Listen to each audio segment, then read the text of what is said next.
Assalamualaikum warahmatullahi wabarakatuh. Perkenalkan, saya Taufik Abdurrahman Sudi dari kelas 13 IJA nomor 13. Di sini saya akan mempresentasikan laporan praktik kerja lapangan saya di PT BMG Cabang Makassar, Sulawesi Selatan. Periode Juli 2020 sampai Januari 2021. Yang pertama-tama saya panjatkan puji syukur atas kehadirat Tuhan Yang Maha Esa, karena atas rahmatnya kegiatan PKL ini dapat berjalan dengan lancar. Dan juga saya ucapkan terima kasih kepada Bapak Ibu Guru SMKN 2 Klaten, terkhusus Bapak Ibu Guru jurusan SIJA yang telah mensupport kegiatan PKL ini sehingga dapat dilaksanakan. Next. Yang pertama saya akan memperkenalkan diri terlebih dahulu. Nama saya Taufik Abdurrahman Sudi, sekolah SMKN 2 Klaten, kelas 13 IJA, alamat Tegal Gading, Wireng Turjo, Klaten. Hobi saya menggambar dan penikmat seni. Dan kontak saya bisa diakses di medsos saya, di nama Instagram saya, dan juga Facebook. Next, bab pendahuluan. Yang pertama adalah latar belakang. Praktik kerja lapangan sendiri yang sering disingkat dengan PKL merupakan bagian dari program pembelajaran yang harus dilaksanakan oleh peserta didik di dunia kerja. Sebagai wujud nyata dari pelaksanaan sistem pendidikan di SMK, yaitu pendidikan sistem ganda. Jadi PKL sendiri biasanya kalau di SMK itu sebagai penerapan kompetensi yang diajarkan sekolah di dunia industri.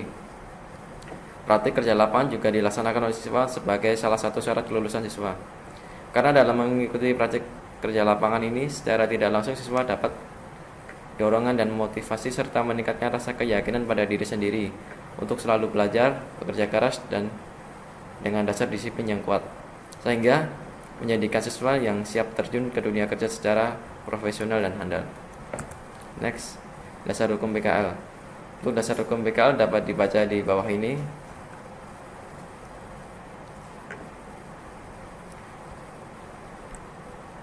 Next, ada tujuan PKL. Next, tujuan PKL. Secara umum, PKL bertujuan untuk memberi gambaran kepada siswa-siswi sekolah menengah kejuruan atau SMK tentang dunia kerja atau industri, serta mengimplementasikan ilmu yang telah dimiliki. Yang kedua, melatih siswa untuk bertanggung jawab atas dirinya sendiri di hadapan sebuah perusahaan. Yang ketiga, menempa mental siswa yang tadinya hanya di lingkungan sekolah kemudian migrasi ke ranah industri atau dunia usaha. Yang keempat, siswa berlatih untuk mengkondisikan diri di dunia industri sehingga ketika ada suatu problem, siswa dapat berupaya untuk open mind menyelesaikan permasalahan tersebut dengan cepat. Next, selanjutnya manfaat PKL. Manfaat PKL bagi siswa yang pertama yaitu belajar hal baru, terutama di lingkup kerja industri. Nah, kalau di sekolah kan kita hanya mempelajari secara materi. Nah, kalau kita di industri langsung kita akan belajar hal baru, terutama yang di luar materi kita yang dapatkan. Kita ketemu orang-orang baru, kita ketemu hal baru, lingkungan baru, dan sebagainya. Itu yang kedua, belajar tentang manajemen yang baik, terutama manajemen waktu. Karena saat kita di industri, kita akan dikejar-kejar oleh waktu dan juga kerjaan. Nah, kita tentu memerlukan manajemen yang baik juga untuk mengaturnya. Yang ketiga, mengenal dan membentuk karakter. Nah, saat PKL, mungkin kita akan karakter kita yang sejatinya akan muncul karena kita ditekan oleh keadaan yang mungkin tadinya kita hanya bermalas-malasan atau dan sebagainya. Kita dituntut saat kita di industri, kita dituntut oleh pekerjaan. Nah, karakter itu akan mulai terbentuk dengan sendirinya. Yang selanjutnya, belajar mandiri dan kerjasama. Saat di industri, kita juga harus mandiri untuk kerja kita sendiri, untuk target kita sendiri misalnya. Nah, dan juga kerjasama untuk kita saat ada kerjaan untuk kita istilahnya itu teamwork, untuk project bersama itu kita harus bisa berkolaborasi dengan yang lain juga agar kita tidak hanya kesulitan sendiri tapi kita juga bisa membantu dan dibantu orang lain. Itu yang terakhir, kita belajar berinteraksi dengan orang-orang baru. Nah, saat PKL biasanya kita akan bertemu orang-orang baru, lingkungan baru. Nah, manfaatnya kita akan sering berinteraksi dengan orang baru, kita akan terbiasa juga berinteraksi berinteraksi dengan orang baru saat kita bekerja. Jadi saat kita bekerja itu kita mudah dengan berkomunikasi, kita akan mudah berkomunikasi atau bisa juga membangun relasi. Yang selanjutnya manfaat PKL bagi sekolah. Bagi sekolah sendiri, manfaat PKL yaitu terjalinnya hubungan kerjasama yang saling menguntungkan antara sekolah dan dunia kerja, terlebih di SMK. Kedua, meningkatkan kualitas lulusannya melalui pengalaman kerja selama PKL bagi DODI. Nah, terlebih kalau industri itu mencari lulusan yang sudah berpengalaman di PKL, atau biasanya kalau kita PKL hasilnya baik, kita akan ditawari kerja langsung ke industri tersebut. Yang selanjutnya bagi dunia industri, manfaat yang pertama, dunia industri lebih dikenal oleh masyarakat sehingga dapat membantu promosi produk. Yang kedua, adanya masukan yang positif dan konstruktif dari SMK untuk perkembangan industri. Yang ketiga, dunia industri dapat mengembangkan proses atau produk melalui optimalisasi peserta PKL. Selanjutnya, tugas dan tanggung jawab peserta PKL. Yang pertama, melaksanakan kegiatan PKL minimal waktu pelaksanaan 6 bulan dan maksimal 9 bulan sebagai salah satu syarat kelulusan sekolah. Dan selanjutnya, menjaga nama baik sekolah dan industri dalam setiap kegiatan. Yang ketiga, menaati peraturan dan tata tertib yang berlaku di tempat praktik kerja lapangan. Yang terakhir, menjaga dan memelihara hubungan yang baik antara siswa, sekolah, dan industri. Next, profil perusahaan. Nah, perusahaan yang saya tempati untuk PKL yaitu PT Bahmuti Global atau biasa disebut PT BMG. Nah, PT BMG sendiri berdiri tahun 2006 di Jakarta. PT BMG didirikan oleh 4 orang yaitu Pak Budi Kurniawan, Bapak Awi atau Hasbijan, Habisjab, Bapak Kuncoro, dan Bapak Hartanto Raharja. Nama keempat pendiri inilah yang kemudian dijadikan sebagai nama awal perusahaan, yaitu BAH atau BACH. PT BMG merupakan distributor genset di Indonesia yang telah berdiri sejak tahun 2006. Perusahaan ini menyediakan mesin pembangkit listrik berbahan bakar diesel atau diesel genset dengan kapasitas daya mulai dari 5 kVA hingga 2500 kVA. Perusahaan ini merupakan agen tunggal produk Himoinsa yang berasal dari Spanyol yang merupakan salah satu produsen genset terbesar di Eropa. Selain produk dari Himoinsa, PT BMG juga memiliki produk genset lainnya seperti Cummins, Perkins, Yanmar, Doosan, Mitsubishi, dan lain-lain. PT BMG juga melayani di bidang kontraktor telekomunikasi, menyediakan jasa seperti troubleshoot, maintenance, rental, dan instalasi. PT BMG juga memiliki beberapa kantor di perwakilan di seluruh Indonesia, serta melayani semua kota dan pulau di Indonesia. Salah satunya di tempat yang saya tempati ini di Makassar, Sulawesi Selatan. PT BMG Pusat beralamat di Wisma 81 PT BMG Jalan Jeding Barat nomor 81 Jakarta Pusat. Ini kode posnya. Atau kalau mau informasi secara lebih lengkapnya bisa mengunjungi webnya di www.ptbahmutiglobal.co.id. Kita next. Ini struktur organisasi dan tugas tanggung jawab personal. Ini bisa dilihat strukturnya di sini dari mulai jabatan tertinggi sampai tim-timnya, projectnya per project. Ini yang tugas yang pertama, kalau yang paling atas itu kan komisioner. Tugasnya yang pertama melakukan pengawasan terhadap kebijakan direksi dan menjalankan perusahaan serta memberikan nasihat kepada direksi. Yang selanjutnya menetapkan kebijakan-kebijakan dan tujuan-tujuan dari perusahaan. Yang kedua, Presiden Director. Tugasnya yang pertama memutuskan dan menentukan peraturan dan kebijakan tertinggi perusahaan. Yang kedua, bertanggung jawab dalam memimpin dan menjalankan perusahaan. Yang ketiga, mengkoordinasi dan mengawasi semua kegiatan di perusahaan mulai dari bidang administrasi, kepegawaian hingga pengadaan barang. Yang kedua, mengkoordinasi dan mengendalikan kegiatan-kegiatan di bidang administrasi, keuangan, kepegawaian serta kesekretariatan. Yang keempat, Project Division Head atau yang biasa disebut koordinator project. Yang tugasnya bertanggung jawab atas semua proyek yang dikerjakan perusahaan. Kedua, mencari relasi-relasi baru untuk mensupport kebutuhan proyek. Yang ketiga, mengkoordinasi semua bagian di bawahnya agar proyek berjalan dengan lancar. Yang kelima, CMI Project Director. Tugasnya bertanggung jawab dalam menjalankan proyek CMI. Yang kedua, mengkoordinasi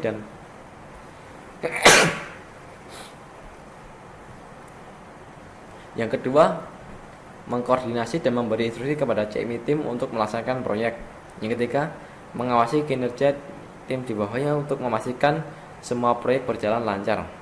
Yang keempat, finance. Tugas dari finance yang pertama melakukan pengaturan keuangan perusahaan. Yang kedua, melakukan transaksi keuangan perusahaan. Yang ketiga, melakukan pembayaran kepada supplier. Yang ketujuh, accounting. Tugas dari accounting yang pertama melakukan pengaturan administrasi keuangan perusahaan, menyusun dan membuat laporan keuangan perusahaan, menyusun dan membuat laporan perpajakan perusahaan. Yang ke-8, HRD atau Human Resource Division. Tugasnya yang pertama merekrut personil untuk posisi yang dibutuhkan perusahaan. Yang kedua, monitoring kinerja dari setiap karyawan. Yang ketiga, distribusi pembayaran karyawan. Yang ke-9, informasi dan teknologi. Tugasnya merawat software, hardware komputer yang ada di perusahaan. Yang kedua, melakukan perbaikan software, hardware komputer jika ada yang rusak. Lanjut yang ke-10, procurement dan logistik. Nah, di bidang ini tugasnya memilih supplier dan merancang hubungan yang tepat dengan supplier. Melakukan proses pembelian untuk pengadaan barang, menyusun dan membuat laporan data item dan data supplier. Yang ke-11, sales team. Tugasnya yang pertama membuat daftar prospek pelanggan sesuai dengan segmentasi perusahaan. Yang kedua, menyiapkan materi atau tools yang akan digunakan dalam proses penjualan ke pelanggan dan melakukan presentasi. Yang ke-12, ada maintenance team. Tugasnya yang pertama melakukan perawatan dan pemeliharaan untuk BTS tower di berbagai daerah di Indonesia. Yang kedua, memperbaiki genset jika terjadi masalah. Yang ketiga, melakukan instalasi generator dan memastikan instalasi penyimpanan yang benar. Yang ke-13, ada rental team. Tugasnya menyediakan rental genset. Yang kedua, melakukan pengecekan genset. Yang ketiga, memastikan pengiriman genset. Yang ke-14, CMI team. Tugasnya membangun dan melakukan instalasi menara BTS. Yang kedua, melakukan instalasi mechanical elektrik atau perangkat tower. Next, peraturan, tata tertib serta rekrutmen. Untuk peraturan perusahaan, yang pertama untuk karyawan biasanya dengan memperhatikan ketentuan perundang-undangan yang sudah berlaku. Hari kerja perusahaan adalah hari Senin sampai dengan hari Jumat. Jam kerja perusahaan adalah 8 jam sehari atau 40 jam seminggu. Dengan ketentuan bila perusahaan menggunakan kerja lembur, maka karyawan harus bersedia. Setelah bekerja selama 5 hari berturut-turut dan melakukan shifting, setiap karyawan diberikan istirahat mingguan selama 1 hari, yaitu hari Sabtu dan juga Minggu, hari libur. Dan selanjutnya, setiap karyawan yang telah bekerja selama 12 bulan berturut-turut berhak atas istirahat tahunan selama 12 hari kerja dengan mendapat upah penuh. Ini biasanya untuk karyawan yang di lapangan, yang merantau di daerah-daerah itu biasanya kita mendapat libur selama 12 bulan sekali atau 6 bulan sekali dengan periode 12 hari di rumah. Ini untuk jadwalnya hari Senin sampai Jumat, jam kerja, jam masuk, jam istirahat, dan jam pulang.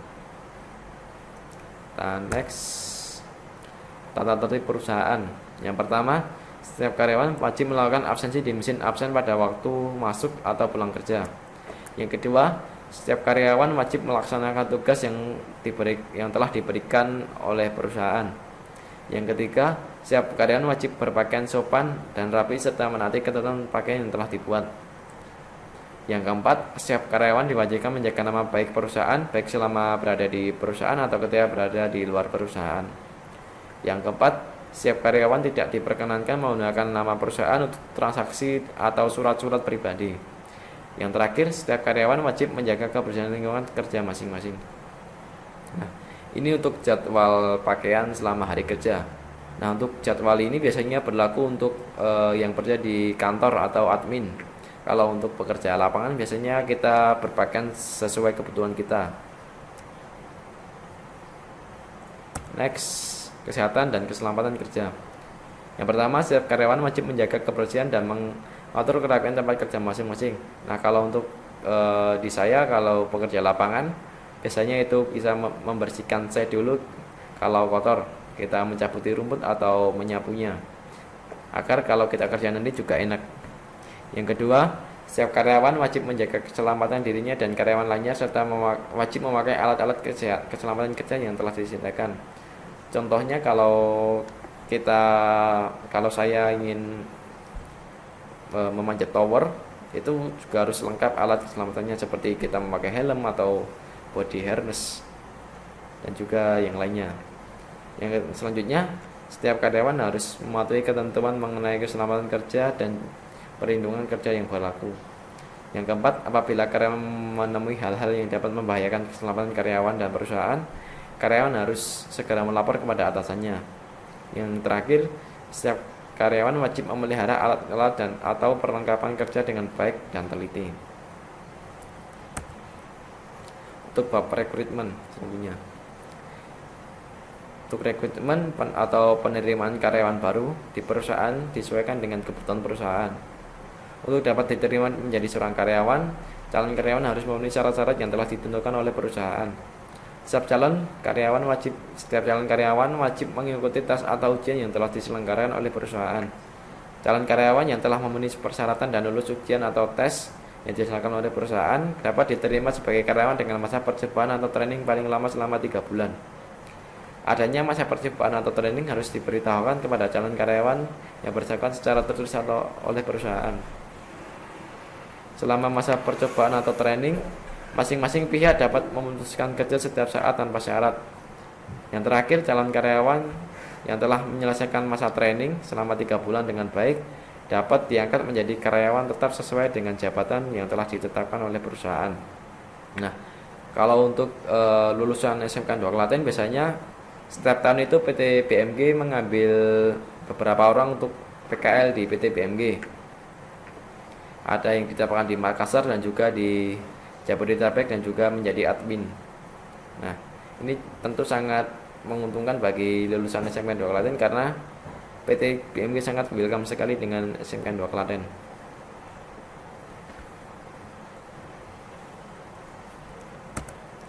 Itu yang bab selanjutnya, kegiatan selama PKL. Itu kegiatan pertama yaitu progres saya yaitu di divisi walk test. Walk test sendiri adalah pengecekan atau pengetesan sinyal yang dilakukan secara berjalan atau moving di sepanjang jalur jaringan pada suatu bangunan. Nah, ini dokumentasi saya di sebuah hotel di Makassar. Ini saya sedang melakukan pengecekan sinyal di koridor hotel. Ini di atas ini ada antena yang saya cek sinyalnya. Ini tools yang saya gunakan yaitu laptop, HP dan juga kartu perdana provider. Next, ini untuk tool dan cara kerja dari walk test sendiri. Terus yang pertama yaitu laptop, yang kedua handphone untuk input sinyalnya, yang ketiga ada kabel USB untuk menghubungkan handphone dan juga laptop, yang keempat kartu perdana provider untuk sinyal providernya sendiri, yang keempat software Times Investigation, software untuk mengelola sinyal sendiri atau pengetesan sinyal sendiri dari Ascom.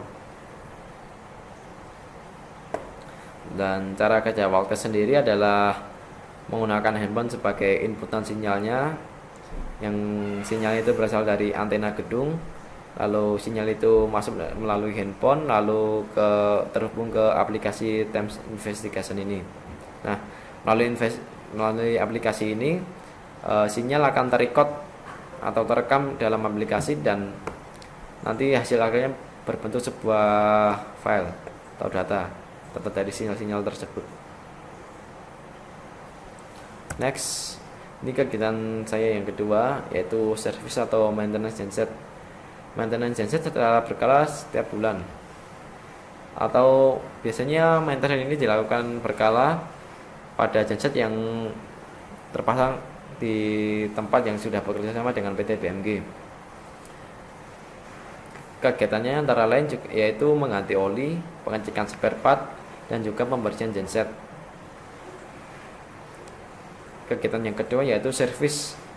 Servis yang dilakukan biasanya adalah memperbaiki genset yang rusak dengan cara mengganti spare part yang bermasalah dengan spare part yang didapat dari genset lain, atau kita biasanya kanibal, atau kita mengadakan spare part yang baru, kita mendatangkan spare part yang baru.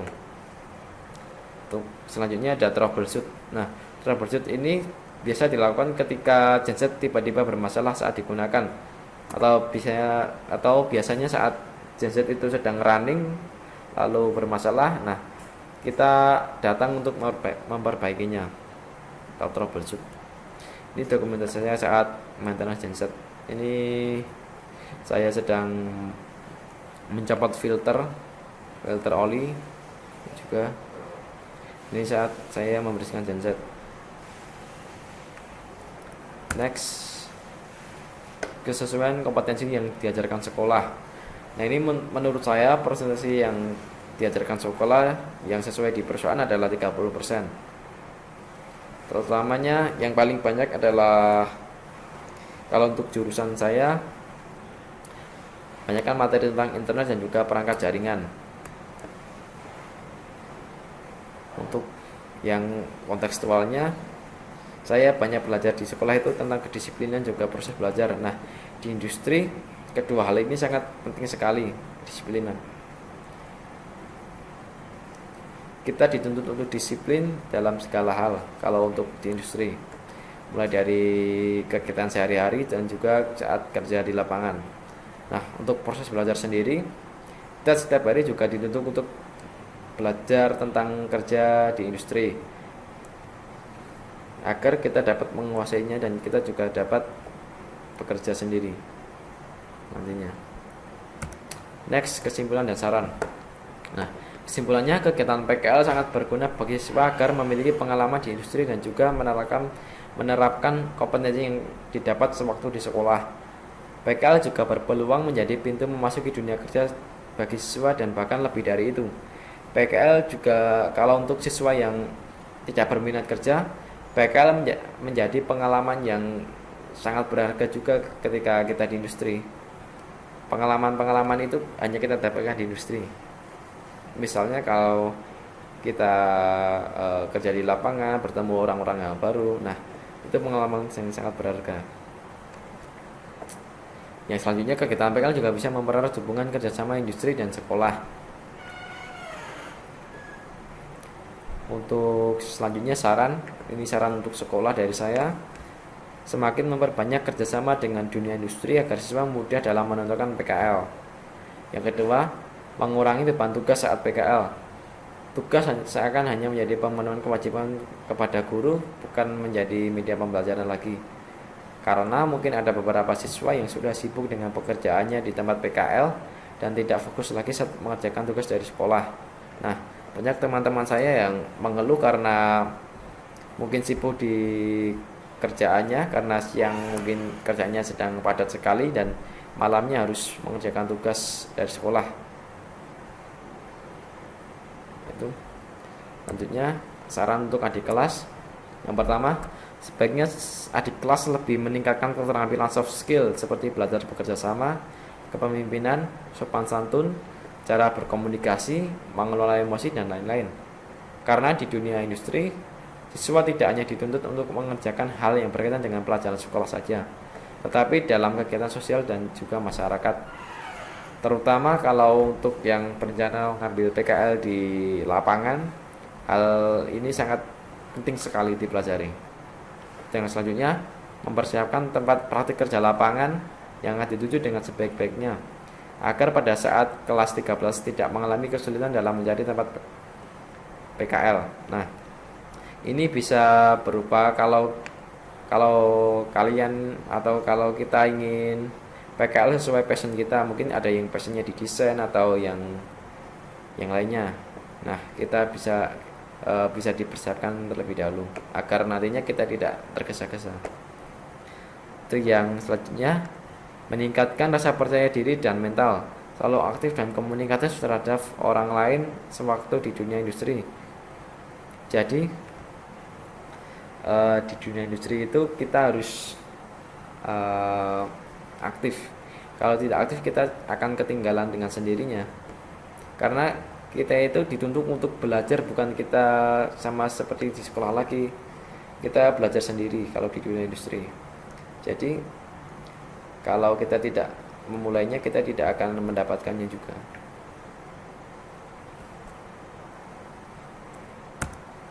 Yang terakhir penutup. Nah, sekian dari presentasi saya yang saya sampaikan. Bila ada kesalahan kata ataupun kalimat, saya mohon maaf ya sebesar-besarnya. Semoga pemaparan presentasi saya ini dapat bermanfaat untuk adik kelas terutamanya. Sekian dari saya. Wassalamualaikum warahmatullahi wabarakatuh.